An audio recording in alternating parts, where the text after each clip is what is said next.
porque esta mañana estuve cortando clavos porque a las 9:30 no había internet acá en mi pueblo, no sé. Va, en mi pueblo, en mi computadora, no sé, en mi pueblo. Y yo, estuve tocando todos los cables, se ve que era alguna pavada de la compu. Bien. ¿Qué fue lo que nosotros estudiamos hasta ahora? Básicamente, si nos referimos a las magnitudes físicas que hemos aprendido, primero estuvimos interactuando con las magnitudes cinemáticas. Velocidad, desplazamiento, aceleración y tiempo. ¿Sí? Y ahí estudiamos el movimiento en una y dos direcciones, vinculando estas cuatro variables. Después empezamos con la ley de Newton, donde le agregamos la masa del cuerpo y la fuerza. ¿Sí? Bien. Bien, ahí está Rocío Gutiérrez. Muy bien. Entonces estuvimos trabajando en los últimos 3 capítulos vinculando las magnitudes cinemáticas con las masas y la fuerza que interactuaban con el cuerpo. Bien, ¿qué es lo que vamos a hacer ahora en este capítulo 8? No vamos a aprender ninguna magnitud nueva. Vamos a seguir interactuando entre las fuerzas y el movimiento. ¿Sí? Pero lo vamos a tomar desde otro lugar. ¿Sí? Lo vamos a ver desde el principio de movimiento, de cantidad de movimiento e impulso. ¿Por qué vamos a hacer esto? Porque hay problemas que no se abordan desde los lugares que vimos anteriormente, de los temas que vimos anteriormente, sino que son mucho más, o se abordan de una manera muy compleja, ¿sí? Con una matemática más compleja. Entonces, lo que vamos a hacer es introducir estos conceptos nuevos sobre las que hemos trabajado para resolver problemas, por ejemplo, de choque. ¿Sí? Bien. Eso es el objetivo de este capítulo. No vamos a aprender nuevas magnitudes, pero sí vamos a tener otra visión. Y vamos a ver otro principio de conservación, que es la conservación de la cantidad de movimiento. ¿Sí? Nosotros hablamos de la conservación de la energía. Bueno, ahora vamos a hablar de la conservación del movimiento.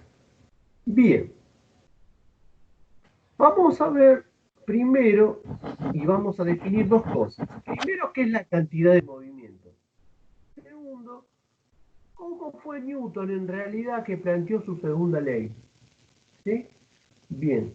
O sea que vamos a ver la segunda ley de Newton no en términos de la aceleración, ¿sí? Sino en términos de la cantidad de movimiento. Pero ¿qué es la cantidad de movimiento? Bien. En el libro, ustedes van a ver que no dice cantidad de movimiento, sino dice momento lineal. Por lo tanto, tengan en cuenta que cantidad de movimiento y momento lineal es lo mismo. Hablar de cantidad de movimiento y hablar de momento lineal es exactamente lo mismo. A mí me gusta más el viejo nombre, que es cantidad de movimiento, porque justamente me indica más de lo que estoy hablando. Es qué cantidad de movimiento, cuánto movimiento tiene un cuerpo. ¿Sí? El momento lineal, y no sé, el momento, no sé si parece algo instantáneo. Aparte, el momento yo lo uso en momento de inercia, momento de una fuerza, lo uso un montón de cosas el momento. Entonces a mí prefiero cantidad de movimiento. Bien, sabemos que la aceleración respecto del tiempo, ¿sí? Y sabemos que la segunda ley de Newton es suma de la fuerza igual a masa por la aceleración. ¿Qué es lo que yo voy a hacer? Voy a reemplazar en la segunda ley de Newton, voy a reemplazar la derivada de b con respecto de t en lugar de la aceleración. Y la segunda ley de Newton me va a quedar expresada de esta manera, ¿sí? Con la fórmula asterisco. Y lo que voy a decir, y acá me queda un m por derivada de b. Lo que voy a hacer es definir qué es cantidad de movimiento. Cantidad de movimiento de una partícula primero se define con P. P, cantidad de movimiento de la partícula. Y fíjense que ¿qué tiene P? Flechita, o sea que ¿qué es? Una magnitud vectorial. Se describe con un vector la cantidad de movimiento. ¿Y a qué es igual? A la masa por la velocidad, no la rapidez. La velocidad, porque tiene la flecha de velocidad, de magnitud vectorial. La cantidad de movimiento de una partícula es un vector que tiene la misma dirección y sentido que la velocidad. Y la cantidad de movimiento que tiene una partícula es directamente proporcional a la masa del cuerpo y directamente proporcional a la velocidad del cuerpo. ¿Sí? O sea que un cuerpo que tiene mucha velocidad es un cuerpo que tiene mucha cantidad de movimiento. Dos cuerpos que tienen la misma velocidad, el que tenga más masa va a tener más cantidad de movimiento. Bien, la cantidad de movimiento de un auto que va a un mismo auto que va hacia el norte y que va hacia el sur a 30 kilómetros por hora, no es la misma cantidad de movimiento de ese vehículo. ¿Por qué? Porque tiene la misma magnitud de cantidad de movimiento. La masa del vehículo por los 30 kilómetros sobre hora. Pero uno va hacia el norte y otro va hacia el sur. Por lo tanto, son vectores distintos, son vectores en este caso opuestos. Un cuerpo, dos partículas tienen la misma cantidad de movimiento cuando tienen la misma magnitud, la misma dirección y el mismo sentido. ¿Por qué? Porque la cantidad de movimiento de una partícula o momento lineal, cantidad de movimiento o momento lineal es el producto de la masa por la velocidad de la partícula. Esto no es un producto escalar. ¿Por qué? Porque m no es un vector. Esto es un producto de un escalar por un vector. ¿Sí? Por lo tanto, me da un vector que tiene la misma dirección y sentido que P. Bien. Entonces, ya sabemos con la ecuación, después voy a hacer, al final de la clase voy a hacer un resumen de las ecuaciones. Entonces ya tenemos la ecuación número 1, que es la definición de cantidad de movimiento. Muy bien. ¿Qué decimos ahora? ¿Qué dice la segunda ley de Newton? La segunda ley de Newton, tal cual como nosotros la aprendimos, dice que si la fuerza neta que actúa sobre un cuerpo es distinta de cero, el cuerpo va a sufrir una aceleración. Esa aceleración es directamente proporcional a la fuerza neta e inversamente proporcional a la masa del cuerpo. ¿Sí? ¿Qué significaba? Que si había actuando sobre el cuerpo una fuerza neta distinta de cero, el cuerpo sufría una aceleración. ¿Sí? Veamos ahora qué pasa cuando tenemos una fuerza neta con respecto no a la aceleración, sino a la cantidad de movimiento. ¿Sí? ¿Qué le pasa a la velocidad? Si hay aceleración, ¿qué significa? Que hay variación de velocidad. ¿Sí? Yo tengo un cuerpo en reposo, le aplico una fuerza, deja de estar en reposo y adquiere una velocidad. ¿Sí? Por lo tanto, se aceleró el cuerpo. Eso lo aprendimos en la segunda ley de Newton. Pero como consecuencia de esa aceleración, el cuerpo adquiere una velocidad 2 distinta que la velocidad 1. O sea que esa fuerza no solamente le provoca al cuerpo una aceleración, sino que también le provoca un cambio de la velocidad al cuerpo. Obviamente, ¿por qué? Porque hay una fuerza neta que genera una aceleración. Si el cuerpo tiene aceleración distinta de cero, la velocidad no es más constante. Si la velocidad no es constante, quiere decir que la cantidad de movimiento tampoco es constante, porque para el cuerpo de masa invariable, al cambiar B, cambia la cantidad de movimiento. Entonces nosotros, cada vez que tengamos que resolver problemas, que involucren la cantidad de movimiento que sabemos que es una magnitud que se describe con un vector, en la resolución de problemas no voy a trabajar vectorialmente, sino que lo voy a hacer con las componentes de la cantidad de movimiento. Igual que, por ejemplo, con la componente de la velocidad o de la aceleración o de la fuerza, como hemos trabajado antes. Ahora voy a trabajar con Px, Pi y Pz. En realidad, voy a trabajar con Px y Pi porque nosotros nos vamos a limitar al plano y no al espacio. Entonces nosotros, cada vez que tengamos que determinar una cantidad de movimiento, sabemos que es un vector, pero lo trabajamos por componentes. Y si me piden el vector, tendré que expresarlo vectorialmente. ¿Sí? Si me pide la magnitud de la cantidad de movimiento, directamente el módulo de la cantidad de movimiento. Bien.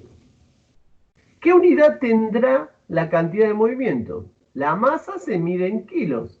La velocidad se mide en metros sobre segundos.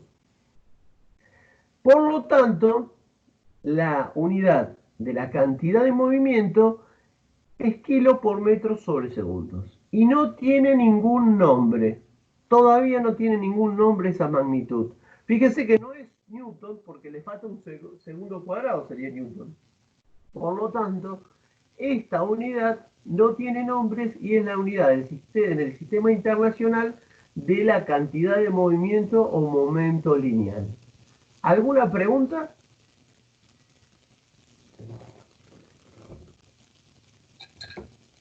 ¿Sí? Bueno, sigamos.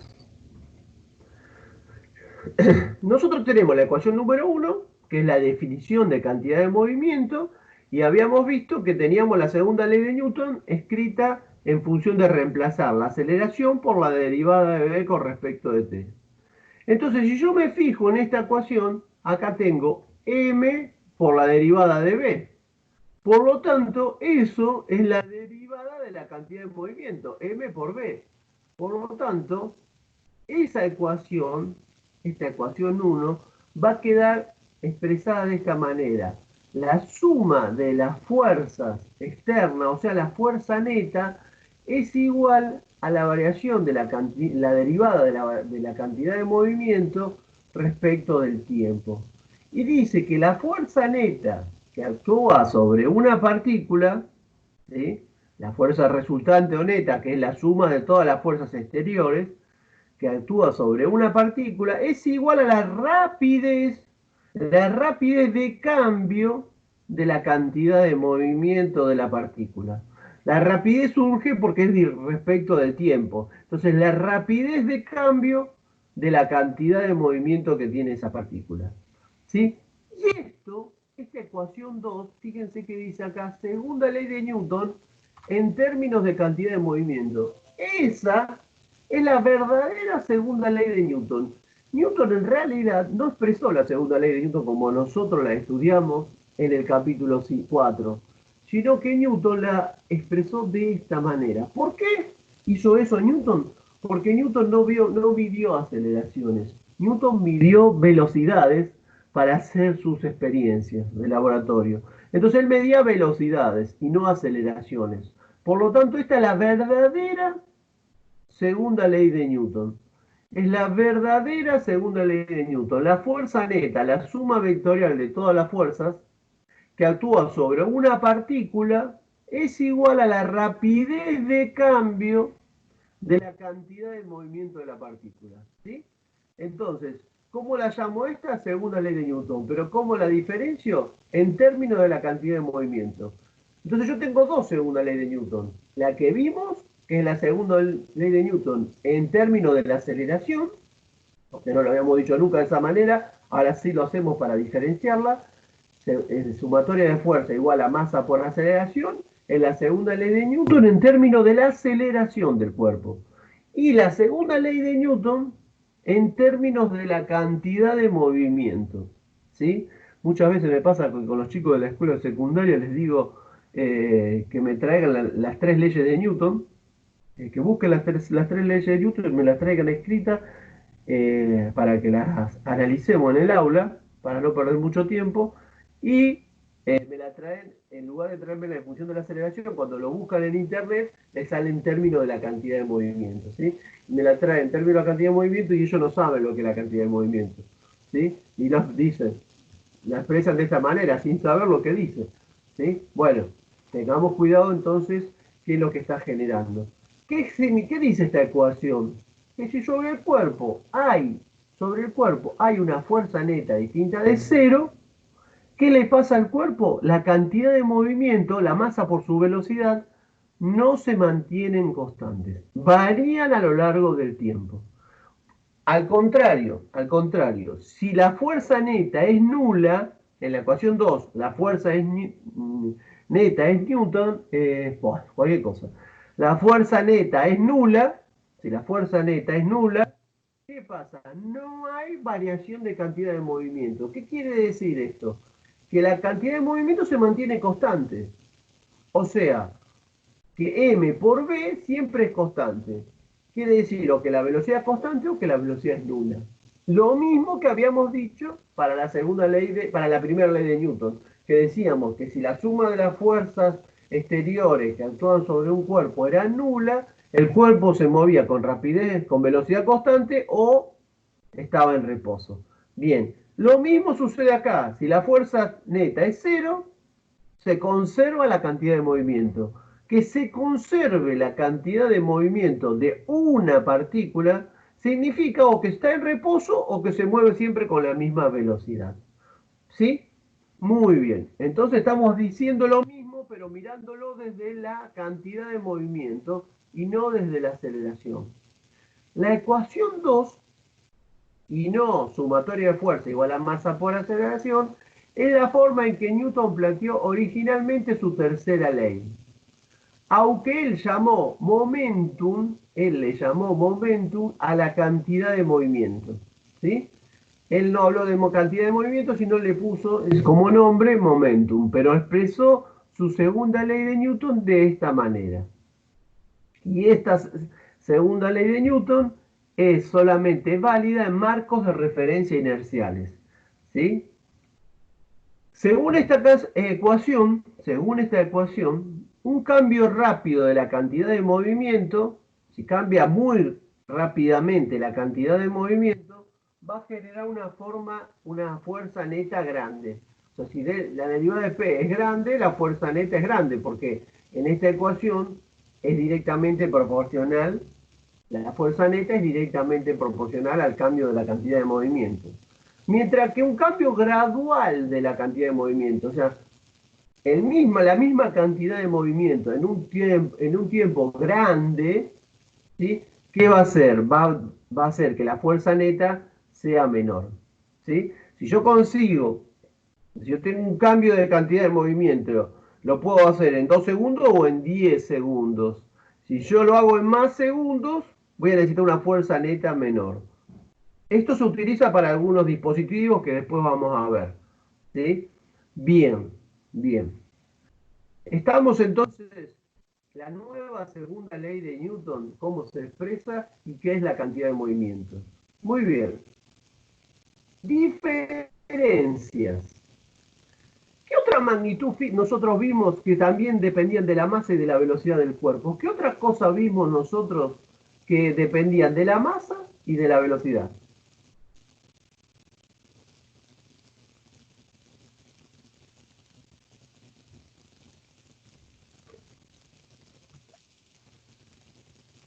Energía cinética, bien, Emma. La energía cinética era igual a un medio de la masa por la velocidad al cuadrado. Entonces, la cantidad de movimiento es masa por B y energía cinética un medio de masa por B cuadrado. Son similares, involucran las mismas magnitudes. Bien, y aquí está, ¿ves? Cantidad de movimiento P, M por B. Energía cinética un medio de M por B cuadrado. Veamos qué diferencia hay entre ellas. La cantidad de movimiento es una magnitud que se representa con un vector. La energía cinética es una magnitud escalar. A ver, concepto importante. El auto se mueve para el norte y para el sur a 50 kilómetros por hora. ¿Tiene la misma energía cinética? ¿Tiene la misma cantidad de movimiento? ¿Cuál es igual y cuál no es igual? ¿Son las dos iguales o son las dos distintas? El auto se mueve La a cinética es 50. igual. La cinética no depende de la dirección del vector. Depende de la rapidez, no de la velocidad, ¿no es cierto? Bien, entonces la cinética es igual. ¿Y la cantidad de movimiento es igual? No, No, ¿por qué? Porque depende de la porque no dirección del tiene sentido, rotación. porque es un vector. Exactamente. Tiene el mismo módulo. ¿Sí? La masa del auto por los 50 kilómetros sobre hora, pasado metros sobre segundo para que me dé las unidades del sistema internacional. Tiene la misma unidad, pero tiene distinta dirección y sentido. Opuesta en este caso. Bien, no son iguales. O sea que la energía cinética es la misma, no importa si va al norte o al sur, la cantidad de movimiento sí importa si va hacia el norte o hacia el sur. Primera diferencia. Es proporcional a la rapidez. Es proporcional a la rapidez. Es proporcional al cuadrado de la rapidez. Bien. Su unidad es kilo por metro sobre segundos. Su unidad es joule. ¿Sí? Bien. Esas son diferencias. Hay un ejemplo en el libro que decía lo siguiente, a ver si lo pueden entender, yo lo puedo explicar y ustedes lo pueden entender. Supongan que ustedes son jugadores de rugby y les preguntaba, ¿qué prefieren? ¿Que los choque un señor como yo, pero de 25 años, como yo en respecto a que tenga 100 kilos de masa como yo, pero con 25 años, que va a 10 metros sobre segundos? O sea, imagínense a mí con mis 100 hermosos kilos que choco contra ustedes corriendo a 10 metros sobre segundos. ¿Sí? Mi cantidad de movimiento en ese caso sería 100 kilos por 10, 1000 kilos por metro sobre segundo. ¿O prefieren que los choque un chico de 50 kilos, un chico que tiene una masa de 50 kilos y que va a 20 metros sobre segundo, que tiene también 20 metros sobre segundo por 50, 1000 kilos metros sobre segundo? Los dos tienen la misma cantidad de movimiento. Prefiero que me choque el de 100 kilos a 10 metros sobre segundos o el de 50 kilos a 20 metros sobre segundos. Borré prefería el chico de. Claro, porque vos me decís, un gordo de 100 no quiero ni que se acerque a mí. Pero, ¿cómo sería? ¿Por qué? O sea, no es una intuición. Los dos vienen en el mismo sentido. El que tiene menos velocidad va más lento. No me están dando una respuesta. Pero también depende porque estás dando, o sea, el caso de rugby, ¿no? Sería, o sea, el que te viene a encarar. ¿Querés decir? Sí. ¿Cuál de los dos? ¿Cuál de los dos preferís? Tenés que elegir. El técnico te dice, bueno, ¿qué querés? ¿Que te choque este a 10 o este a 20? ¿Vos qué elegís? Obviamente que vos elegís el que El menos chico de daño te 20, haga, ¿no? claro. El chico que viene a 20, pero que tiene la mitad de peso. Es más fácil de tumbar. No estamos hablando de tumbar, estamos hablando que él viene, te choca a vos y a vos te vas a caer. No, no es que vos lo va a tumbar a él, ¿eh? Él viene e impacta contra vos. Vos te caes o no, no sé, según, pero vos tenés que resistir ese impacto que él te da. Pensémoslo de esta otra manera. Un tercer ejemplo. Un proyectil de 1 gramo, pero que viene a 100.000 metros sobre segundo de velocidad. También tiene la misma cantidad de movimiento. ¿Sí? La cantidad de movimiento también da 1000. ¿Sí? Un proyectil de 10 gramos. Ahí está. 10 gramos a 100.000 metros sobre segundo. ¿Qué prefieren que chocarse? ¿Contra el profesor de 100 kilos, el jugador de 50 o el proyectil? ¿Qué prefiere que venga hacia su cuerpo?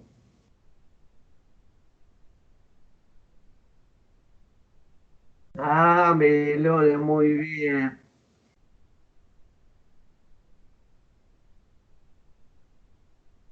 Muy bien, Melones. No es por el todo el cuerpo o no.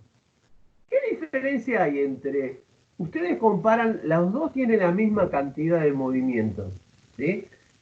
Pero ¿qué va a hacer que cuando venga ese chico contra mí, qué voy a tener que hacer? La energía cinética que trae esa persona, esa velocidad va a ir de 20 metros sobre segundo, de 10 metros sobre segundo, de 100.000 metros sobre segundos a cero. Por el teorema de trabajo y energía, yo voy a tener que aplicar un trabajo que se oponga a esa variación de energía cinética para que se detenga. Entonces no importa la cantidad de movimiento, sino la energía cinética que yo tengo que absorber. Los dos tienen la misma energía cinética. Cuando yo hago 10 acá, cuando yo haga 10 al cuadrado, 100. ¿Por cuánto había dicho que era la masa? 100. 100, 10, 100% sobre 2, 5000. Cuando haga 20 al cuadrado es 400. Este me da el doble de energía cinética. Entonces, el que tiene más rapidez, aunque tenga la mitad de peso, como la rapidez está al cuadrado, significa que tiene mayor energía cinética. Entonces a ustedes les conviene que los choque yo con 100 kilos a 10 metros sobre segundos y no 50 kilos a 20 metros sobre segundo. ¿Sí? ¿Por qué? Porque la energía cinética que traigo yo a 100, de 100 kilos a 10 metros sobre segundo, es la mitad que la del chico de 50 kilos. Entonces ustedes tienen que absorber la mitad de energía cinética. ¿Sí? El trabajo del cuerpo de ustedes para absorber esa energía va a ser la mitad. Entonces le va a doler, pero no le va a doler tanto como el chico de 50 kilos. Ni se imaginen qué pasa si viene el proyectil. ¿Por qué? Porque no va a haber forma que puedan disipar esa energía. El proyectil lo va a atravesar. ¿Por qué? Porque tiene una energía cinética muy grande, porque la rapidez es muy grande. Entonces, esas son diferencias entre cantidad de movimiento y energía cinética. Entonces, cuando ustedes les preguntan, tienen que calcular la cantidad de movimiento y tienen que calcular la energía cinética. Y ustedes tendrían que absorber esa energía cinética. Es más fácil absorber una energía cinética más pequeña. ¿Se entendió? Esto lo pregunta en el libro. ¿Sí? Si leanlo en el libro, ustedes tienen como para complementarlo. Muy bien, entonces ya sabemos la cantidad de movimiento y la energía cinética. ¿Tendrán la misma cantidad de movimiento si esta señorita y este camión van a la misma velocidad? ¿Tendrán la misma cantidad de movimiento? ¿Quién tendrá mayor cantidad de movimiento? El camión. No, porque no solo depende de la rapidez. ¿De qué depende? También de la masa. ¿Sí? El camión tiene mayor cantidad de movimiento. ¿Sí? Por lo tanto, ¿contra qué prefieren chocar? ¿Contra la bicicleta o contra el camión? En ese caso no hay duda que contra la bicicleta, porque el camión tiene, además de tener mayor energía cinética, tiene mayor cantidad de movimiento. ¿Sí? La bicicleta capaz que me raya un poquito y el camión me pasa por arriba. O sea, que tiene mucha cantidad de movimiento. ¿Por qué? Porque tiene mucha masa. ¿Sí? Obviamente que cuando ese mismo camión aumenta su velocidad, aumenta su cantidad de movimiento y va a ser peor para mí. ¿Mm? A lo mejor si me choca el camión a 5 metros, a 5 kilómetros por hora, no me hace mucho. Sí, yo lo esquivo, pero lo voy a poder esquivar. En cambio, si tuviera 100, pobre de mí. Bien. Profe, Sí, te escucho.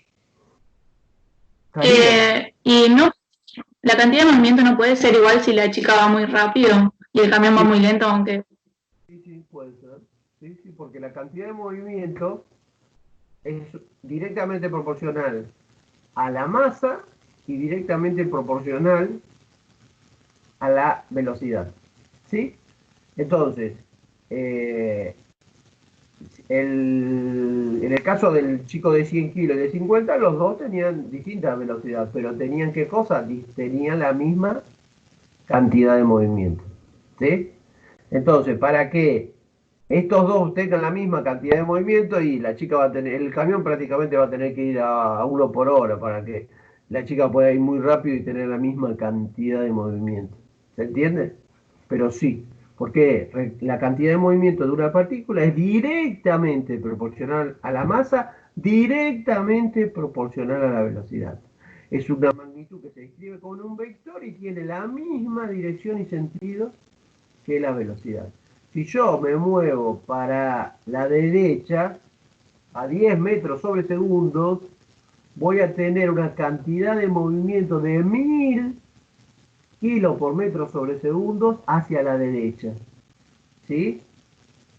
Por ejemplo, si mi velocidad es 10 metros sobre segundo i, en el sentido del eje i, la i latina, como vector unitario, mi cantidad de movimiento va a ser 1000 kilos por metro sobre segundos y la misma dirección y sentido.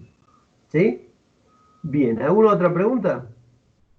Bien, veamos ahora el concepto de impulso de la fuerza neta. ¿Sí? Consideremos, fíjense, cuando el señor acá le pega la bolita de golf o el tenista a la pelota, ¿sí? La pelota viene, en este caso sería como que la pelota va para allá, en este instante está yendo para allá, en este instante pega la raqueta y en este instante sale. ¿Qué le pasa a esta pelotita? Tiene una cantidad de movimiento, ¿sí? Tiene una cantidad de movimiento, vamos a suponer que dibujo así la velocidad. Ahí tiene una velocidad para allá. Tiene una cantidad de movimiento, ¿sí? Hacia la izquierda. Y acá tiene una cantidad de movimiento hacia la derecha. O sea que si yo planteo entre este estado 1 y este estado 2, la cantidad de movimiento 2 y la cantidad de movimiento 1 son distintas, ¿sí? Aunque tengan los dos sean 10 metros sobre segundo, pero esta va para la derecha y esta va para la izquierda. ¿Qué hizo que cambie la cantidad de movimiento? La cantidad de movimiento es modificada por el impulso de una fuerza neta, ¿sí? ¿Quién ejerció la fuerza neta? La raqueta.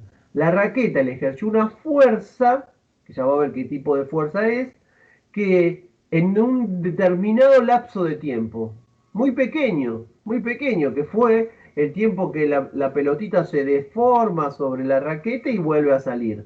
En ese delta T se le aplicó una fuerza a la pelotita. Esa fuerza y multiplicada por ese delta T se llama impulso de la fuerza neta.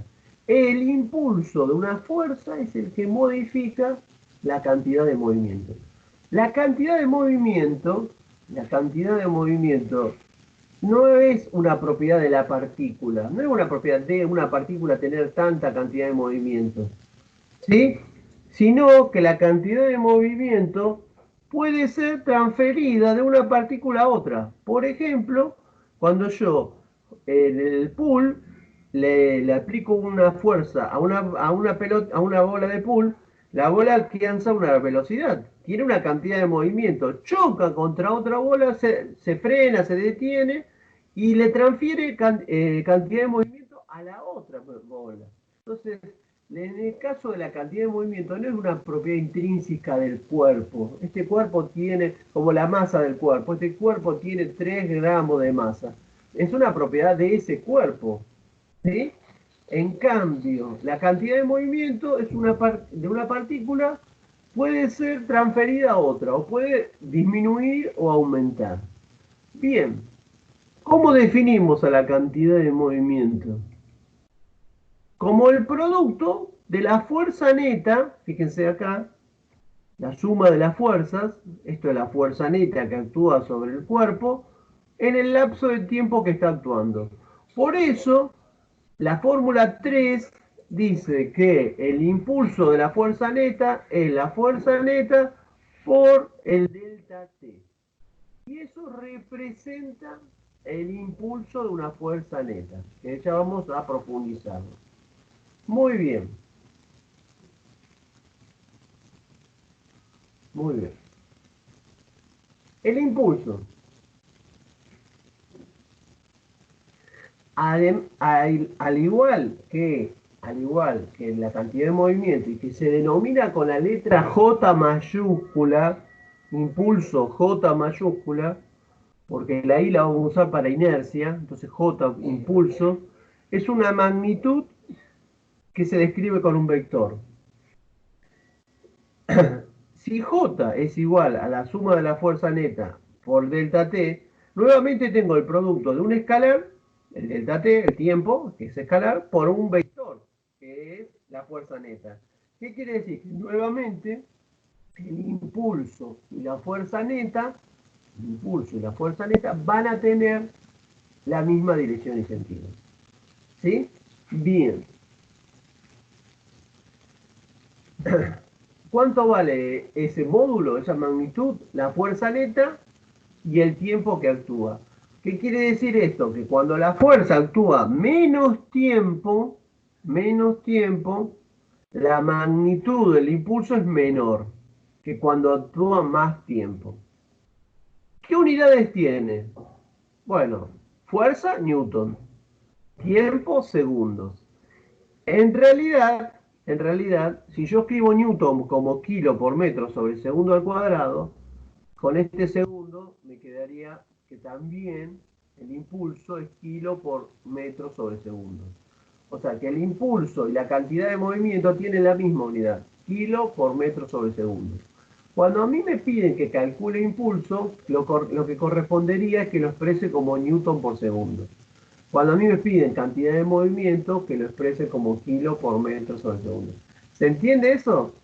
A ver, lo voy a tratar de escribir acá. ¿Newton qué es? Kilos por metro sobre segundo al cuadrado. Por segundo. Este se va con este.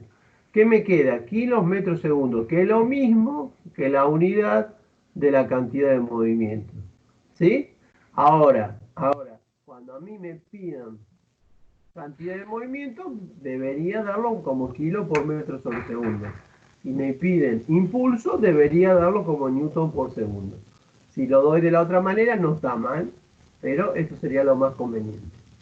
Bien. De la ecuación 2, ¿sí?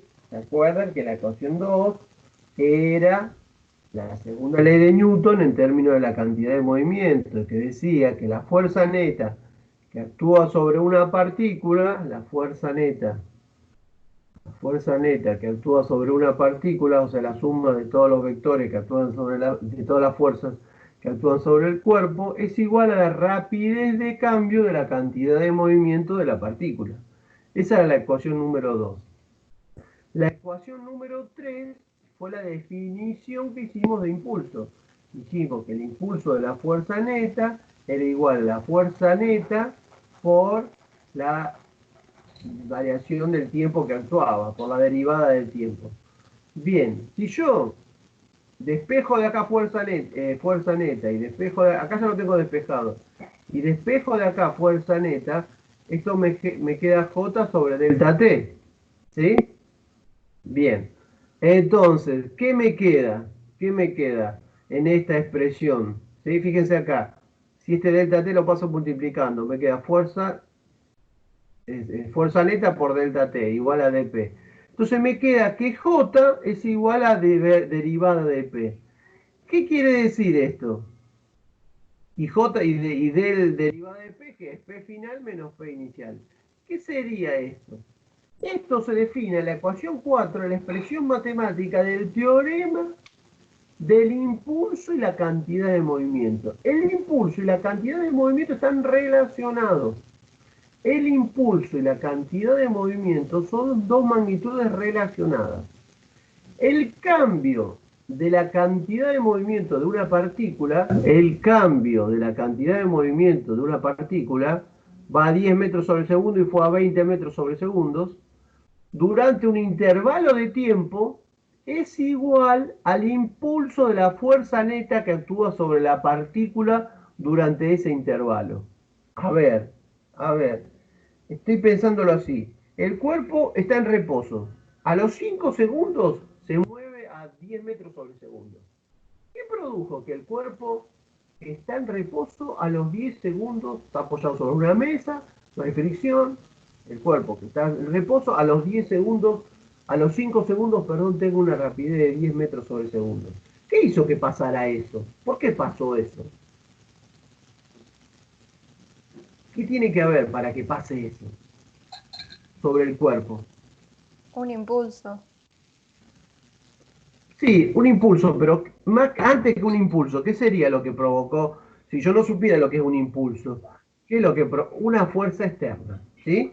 Una fuerza neta, porque si yo dibujo la fuerza sobre mi cuerpo, digo que tengo el peso, la normal, son dos fuerzas externas, pero esas dos no lo hacen mover en el eje X. Lo que lo hizo mover fue una fuerza que yo le apliqué al cuerpo, paralela al eje X, que como la normal y el peso son iguales, se anulan entre sí, la resultante, la fuerza neta, es esa fuerza. Esa fuerza produjo que el cuerpo que estaba en reposo pase a tener a los 5 segundos 10 metros sobre segundo. Nosotros lo podíamos plantear como la segunda ley de Newton. ¿Sí? ¿Qué decía la segunda ley de Newton? Calcular la aceleración, la fuerza neta era la masa por la aceleración. Conozco la masa del cuerpo, puedo sacar la aceleración. Con la aceleración puedo sacar la velocidad a los 5 segundos. Bien. La fuerza, ¿cómo la saco? Si yo tengo la velocidad inicial y la velocidad final, y el tiempo, saco la aceleración. La aceleración por la masa me va a dar esa fuerza que provocó ese movimiento. Eso desde el punto de vista de la, la ley de Newton. Desde el punto de vista de la energía, del trabajo y la energía, lo que podría decir es que la suma de los trabajos de las fuerzas no conservativas es igual a la variación de energía cinética. ¿Sí? La variación de energía cinética la tengo, porque tengo la inicial es cero y la final es la masa del cuerpo, un medio de la masa del cuerpo por la rapidez al cuadrado. Bien, eso lo tengo. ¿Qué no tengo? El trabajo de la fuerza. ¿Sí? El trabajo de la fuerza los tendría que sacar, de ahí tendría que sacar el valor de la fuerza. Bien, me falta la distancia, tendría que calcular a través de las ecuaciones cinemáticas la distancia que recorrió. Pero esto también lo puedo hacer a partir del teorema de impulso y cantidad de movimiento. Yo tengo la cantidad de movimiento inicial, es cero porque está en reposo, y la cantidad de movimiento final también la tengo. Y tengo J, no tengo J. ¿Y J qué es? La fuerza neta por delta T. Como delta T lo tengo, de ahí despejo la fuerza que le apliqué para que al cuerpo le pase eso. O sea que estoy planteando una solución a mi problema mirándolo desde otro lugar distinto a los dos que ya habíamos hecho, que eran consideraciones energéticas y leyes de Newton. Ahora lo estoy haciendo a partir de impulso y cantidad de movimiento.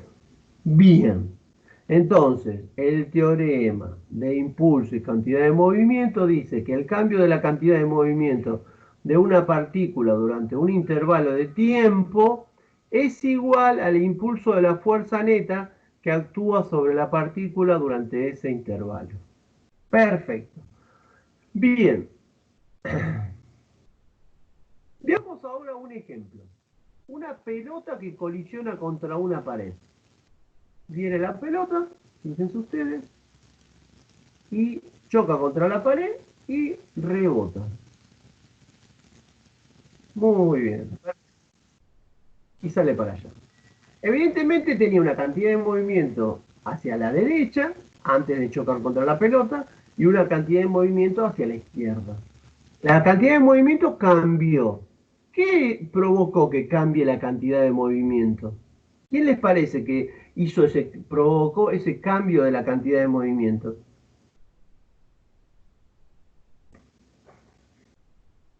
Solo no va a cambiar la cantidad de movimiento, el impulso de la pared. ¿Sí? La pared le va a ejercer una fuerza en un delta T, ¿sí? En el tiempo que dura el impacto, que va a ser mayor o menor en función de la deformación de la pelota, ¿sí? Si la pelota es de goma se va a deformar más tiempo, se va a deformar y entonces va a estar más en contacto con la pelota, y si la pelota es más rígida va a rebotar en un delta T menor.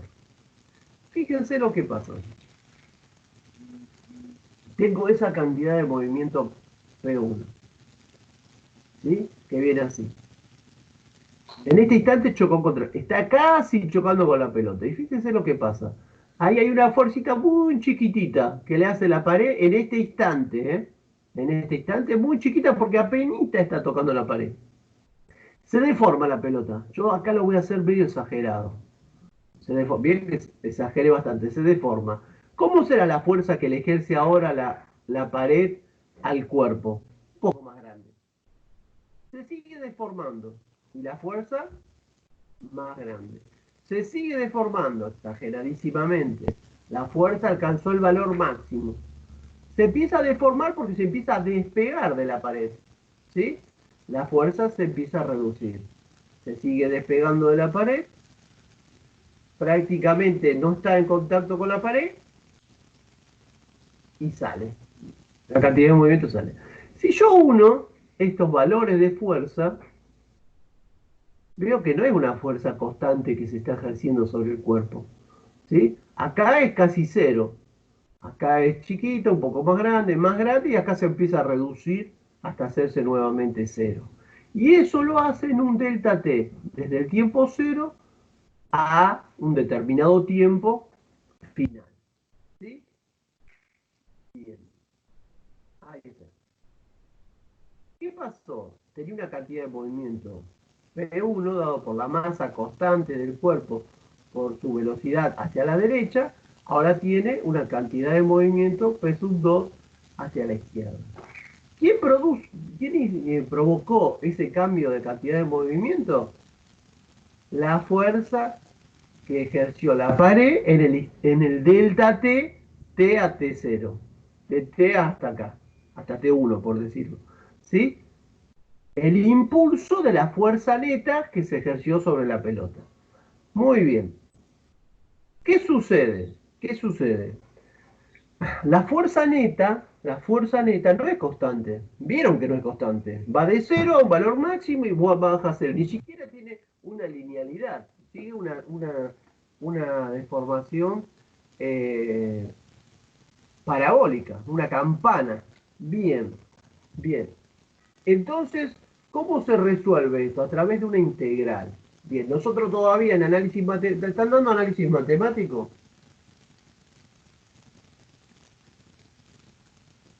¿Están dando ustedes análisis matemático? Sí, profe. Pero Pero todavía todavía estamos en debe estar en derivada. derivada o límite, no sé. Sí, derivada, derivada. Bueno, después de derivada van a haber integrales. Este que tienen acá es el símbolo de integral. A ver, espera un segundo. Irene, llévame la perrita, por favor. Bien, disculpen. Anda, anda, anda. Estamos en límite. Bueno, le falta el último tema de análisis matemático. Bien, no lo vamos a meter en eso. Nos vamos vamos a ver lo que hacemos. Bien, yo dibujé acá el diagrama que vi antes, lo giré. Fíjense, acá en el eje Y tengo la fuerza. Y en el eje X tengo el tiempo. Tiempo cero, tiempo final. Más o menos la distribución que hizo fue de esta forma. Sacar este área sería a partir de esa integral. ¿Cuál es el valor de la fuerza que yo voy a sacar? Bueno, con ese podría sacar este valor, el valor de la fuerza máxima, ¿sí? O el valor de la fuerza para un determinado tiempo. Muy bien, nosotros no vamos a hacer eso. Este es el comportamiento de la fuerza impulsiva que se ejerce sobre la pelota, le llamamos fuerza impulsiva, en respecto al tiempo. Fuerza impulsiva respecto del tiempo. El teorema de impulso y cantidad de movimiento es válido tanto para fuerzas constantes como para fuerzas no constantes. Si las fuerzas son no constantes, nosotros lo vamos a resolver por la integral. ¿Sí? Que no lo vamos a hacer porque ustedes no saben resolver por integral. Esta definición general de impulso es para fuerzas no constantes. ¿Qué es lo que nosotros vamos a obtener? Directamente con la fórmula 4 y lo vamos a hacer para una fuerza neta media. ¿Qué quiere decir? Que yo de esta expresión escrita de esta manera, no con la integral, lo que voy a sacar es una fuerza media. No saco la fuerza máxima ni puedo sacar una fuerza intermedia. Lo que saco es una fuerza media. ¿Y qué representa la fuerza media que yo voy a obtener? Acá se me movieron las flechitas. Esto representa A mí me daba, esta era la que está en rosa, representa el área verdadera de cómo fue la fuerza modificándose a lo largo del tiempo. Si yo determino este área y la divido el ancho delta t, me da el área verde. Y lo que yo saco con esta fórmula es este valor de fuerza media. No es la mitad de la fuerza total, sino es un valor que represente el mismo área que tendría todo esto. La altura que tendría la misma área que la que me da la integral. Entonces yo estoy sacando un valor medio de esa manera. Ese es el valor que voy a determinar si yo despejo la fuerza media en esta ecuación. ¿Se entiende? Entonces yo no saco la fuerza instantánea, una fuerza determinada, sino saco la media. Si yo quisiera saber, tendría que usar, en vez de usar, claro, no voy a usar integrales, voy a usar esta fórmula que ustedes tienen acá, esta fórmula vamos a usar, y con esa fórmula nos evitamos primero de calcular la integral y segundo, nos estamos limitando a sacar ese valor de fuerza media. Muy bien. Fíjense acá, ahora. Esto es un airbag. La pregunta es, ¿la variación de la cantidad de movimiento que se experimenta en una colisión es la misma si el coche dispone o no de airbag? Bien, ¿cuál es el objetivo del airbag? Que cuando el airbag se dispare cuando hay un impacto, ¿sí? El auto está preparado para que cuando hay un impacto se infle esa goma, esa bolsa de, no sé de qué material será. Entonces, yo en lugar de pegar con la cabeza contra el volante, lo que voy a hacer es golpear contra este material, o contra esta bolsa. Y lo que pasa en este caso es que en lugar de tener un impacto en un tiempo muy, muy pequeño, lo que hago, si ustedes ven un video, ven que en cámara lenta, que tarda mucho tiempo la persona en absorber todo ese golpe. Entonces, ¿qué es lo que pasa? El airbag permite que se experimente esa variación de la cantidad de movimiento. O sea, la variación de cantidad de movimiento va a ser la misma, porque yo venía a 100 y me detuve. Mi variación va a ser la misma. ¿Qué fue lo que cambió? El impulso de la fuerza neta por el teorema de impulso y cantidad de movimiento. Esa variación de cantidad de movimiento va a ser igual al impulso de la fuerza neta. Pero en el impulso de la fuerza neta, ¿qué sucede? Hay más tiempo. Si yo acá el tiempo lo paso, este tiempo acá, lo paso dividiendo, ¿qué hace? Que al haber mayor tiempo, disminuye la fuerza que yo voy a recibir. Y por lo tanto, al disminuir la fuerza, es posible que no me quiebre, que no me lastime, que me lastime menos, que no se sienta tanto dolor. ¿Sí? Entonces, ¿por qué se genera eso? Porque el impulso es el mismo. La variación de la cantidad de movimiento es la misma. El auto venía a 100 y chocó y quedó detenido. Eso yo no lo puedo cambiar. ¿Sí? El auto se rompe todo, pero el airbag no protege al auto, me protege a mí para que esa fuerza que yo voy a recibir contra el volante, ¿sí? Teniendo puesto el cinturón de seguridad y funcionando el airbag, esa misma fuerza disminuye porque el tiempo se prolonga. Se prolonga el tiempo en el cual yo recibo ese impulso. El impulso también es el mismo. Lo que varió es el delta T. Al aumentar el delta T, disminuye la fuerza que mi cuerpo recibe. Y a lo mejor lo puedo soportar y me puedo salvar. ¿Se entendió? Bien. Fíjense ese ejemplo. El jugador de fútbol patea la pelota con una fuerza horizontal de un módulo de 20 newton. Y el tiempo que demora en aplicarle esa fuerza es de 0,20 segundos. ¿Sí? ¿Cuál es el impulso que tiene esa pelota? Bueno, la magnitud del JX sería la Fx por el delta T. El Jx sería 20 por 0,2, 4 newton por segundo. ¿Sí? 4 newton por segundo. Pero si me pidió J, ¿cómo tengo que expresar este J vectorialmente? Entonces, ¿qué le agrego? Una I. ¿Sí? ¿Qué es esta I? Es la dirección para allá. ¿Sí? Entonces, ¿qué impulso recibió esa pelota?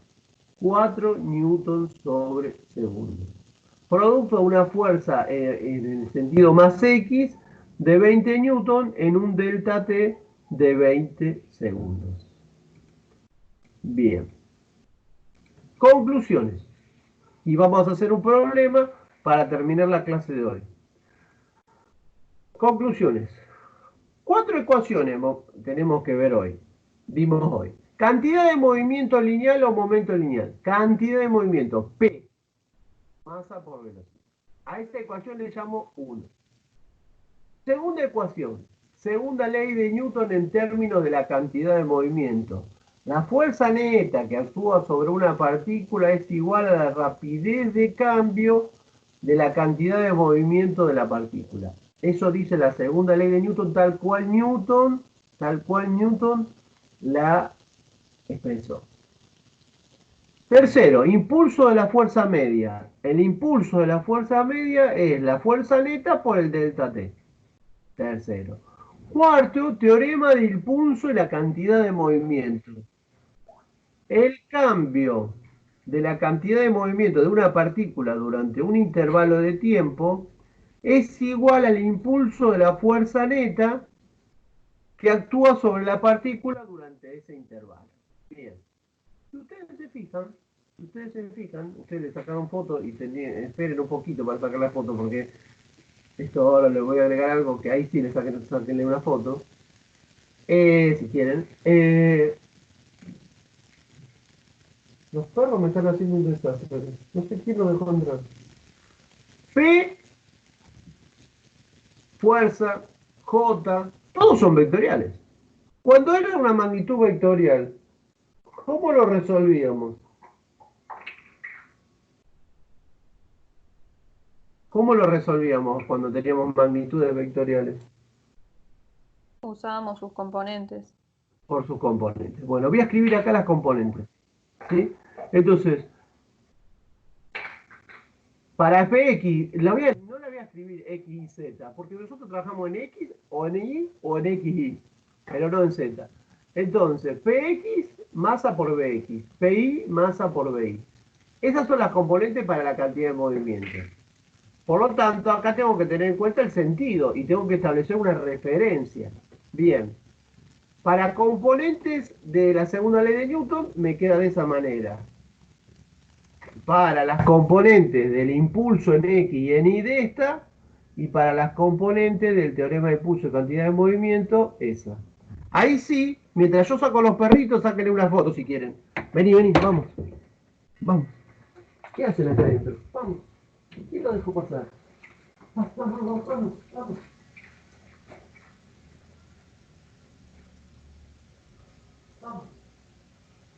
Vamos, Romanina.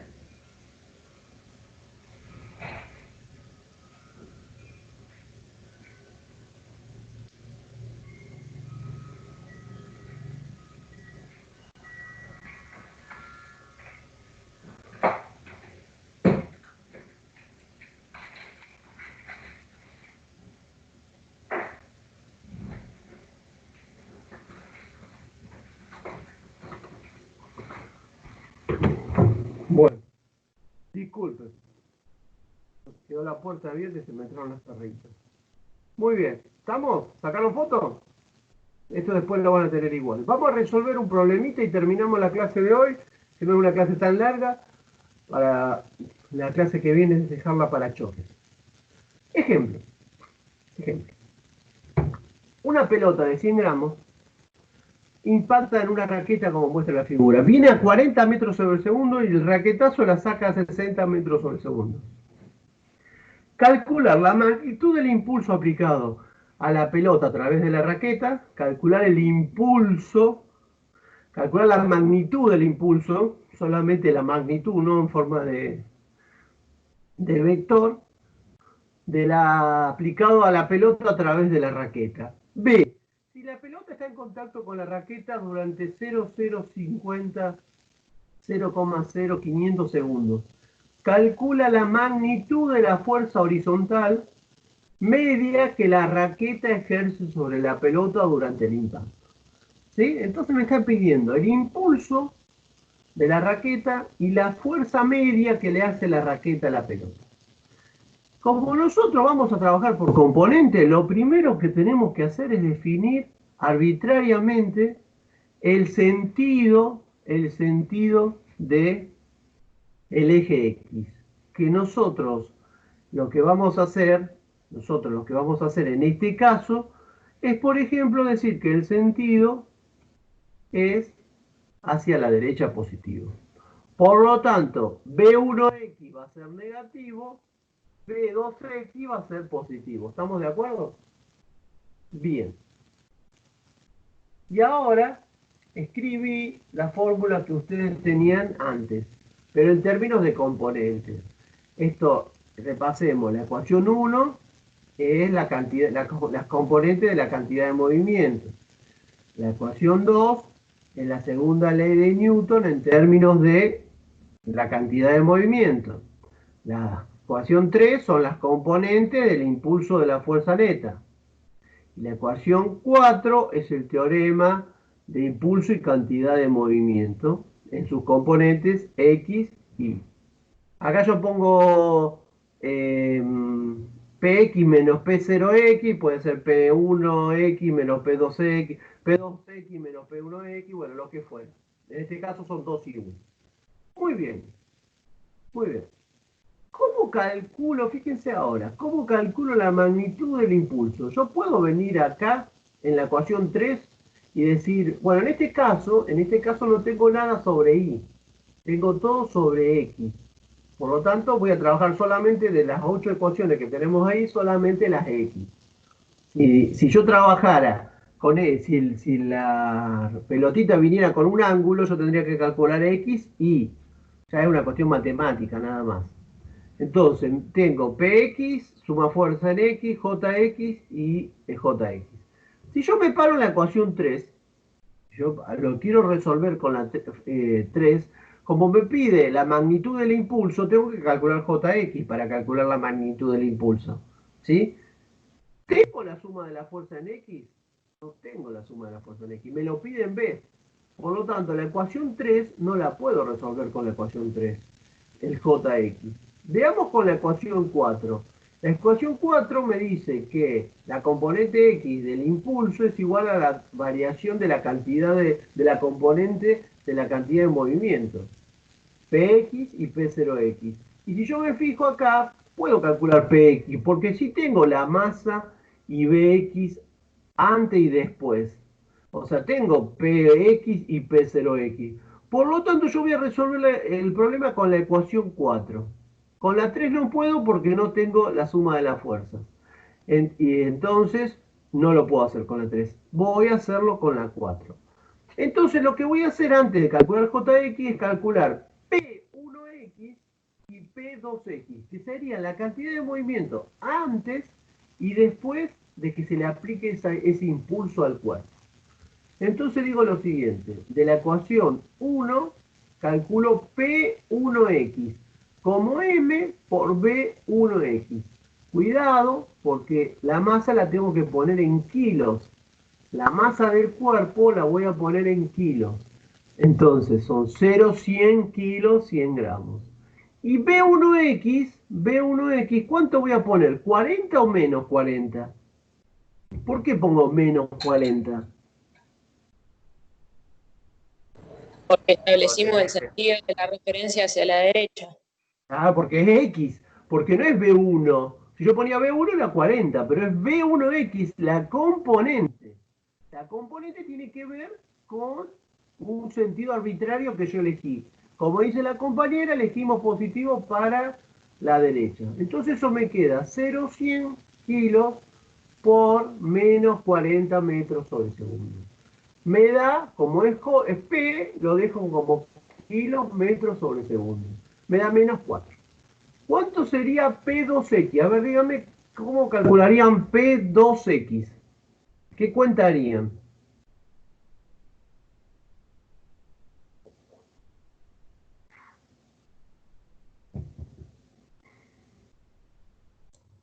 Serían los 0,100 kilogramos por la componente en X de la velocidad 2, que sería 60. Más 60. Sí, señor. M por, déjame entender, he puesto un punto, por B2X. 0,100 por 60. 6 kilómetros. ¿Cuánto vale JX de la ecuación 4? P2X menos P1X. Lo final menos lo inicial. Lo final es 6. Lo inicial, ¿cuánto es? 4. Pero menos 4 es 6 más 4, 10.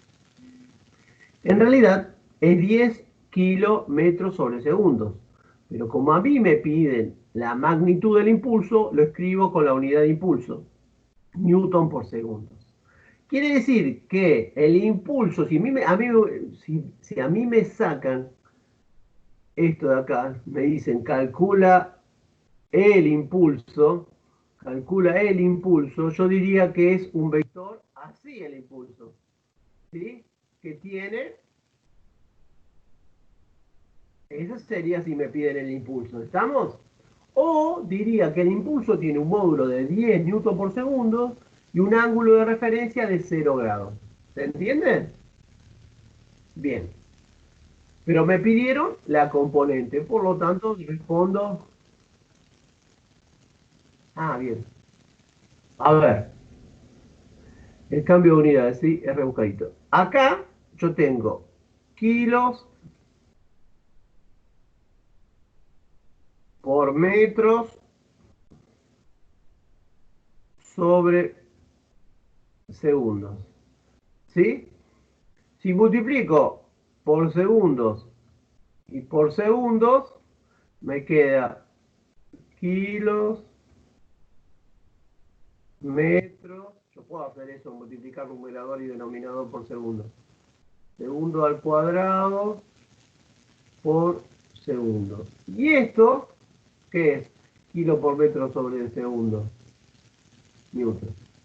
Entonces, kilo por metro sobre segundo es igual a newton por segundo. Es igual a newton por segundo. ¿Sí? Es lo mismo. Si a mí me piden J, me conviene dar newton por segundo. Si a mí me piden P, me conviene dar kilo por metro sobre segundo. ¿Se entendió? El que me preguntaba recién, ¿entendió? ¿Cómo llego a eso? Si no fuera la misma unidad, esto no podría ser, esto no sería cierto. Si la unidad de J no es igual a la unidad de PX, no puedo tener esa igualdad, ¿sí? Porque en una igualdad las unidades siempre tienen que dar iguales, ¿sí? No puedo igualar 2 litros con 2 metros. 2 litros igual a 2 metros, no. 2 litros igual a 2 litros. 2 metros igual a 2 metros. Bueno, acá puedo decir que esto es 10 newton por segundo igual a 10 kilos por metro sobre segundo. Eso sí puedo decirlo. ¿Por qué? Porque newton por segundo es lo mismo que kilo por metro sobre segundo. Ahí sí. ¿Sí? Bien. Vamos ahora a calcular el punto B. Si la pelota está en contacto con la raqueta durante 0,0500 segundos, calcula la magnitud de la fuerza horizontal media que la raqueta ejerce sobre la pelota durante el impacto. ¿Para dónde será esa fuerza? ¿Qué dirección y sentido tendrá esa fuerza? Que me pide la magnitud nada más. Pero ¿para dónde será esa fuerza? Para la derecha. A la derecha, ¿sí? Porque si la pelotita venía así, ¿para dónde tiene que ser el impulso para que salga para allá? Para la derecha, obviamente, ¿sí? Entonces yo le apliqué una fuerza para la derecha, por eso venía para la izquierda y ahora salió para la derecha. ¿Qué hizo que saliera así? La fuerza que le apliqué en ese delta T, el impulso que le apliqué. ¿Con qué fórmula lo determinaría en el punto B? La 3. Con la ecuación 3, con la 3. Jx sería 10 newton por segundo, ¿sí? Delta T 0,0500. ¿Qué despejo de la 3? Despejo la fuerza media X. ¿Sí? En este caso, la suma de las fuerzas, si yo planteo el diagrama de cuerpo libre de la raqueta, tendré el peso de la raqueta, la fuerza que yo le hago a la normal, que yo lo sostengo a la raqueta con mi mano, y esas dos están en equilibrio, y lo que tendría sería la fuerza que le aplico a la pelotita para adelante. ¿Sí? Bien. Entonces, esa fuerza media, ¿se acuerdan que dijimos que si no teníamos que resolver por integrales para sacar la fuerza máxima? Con esta expresión saco la media, que era eso que explicamos del área. Despejo la media, me queda Jx sobre delta T. ¿Sí? Jx es 10 newton segundos y delta T es 0,0500 segundos. Por lo tanto, la fuerza media que le hago es de 200 newton. ¿Sí? Si a mí me piden no la magnitud, la fuerza, diría que es una fuerza así, que vale 200 newton. Esto es la fuerza vectorial media X que se le aplicó a la raqueta. ¿Sí? Bueno, chicos, hoy tuvieron suerte porque la clase fue cortita.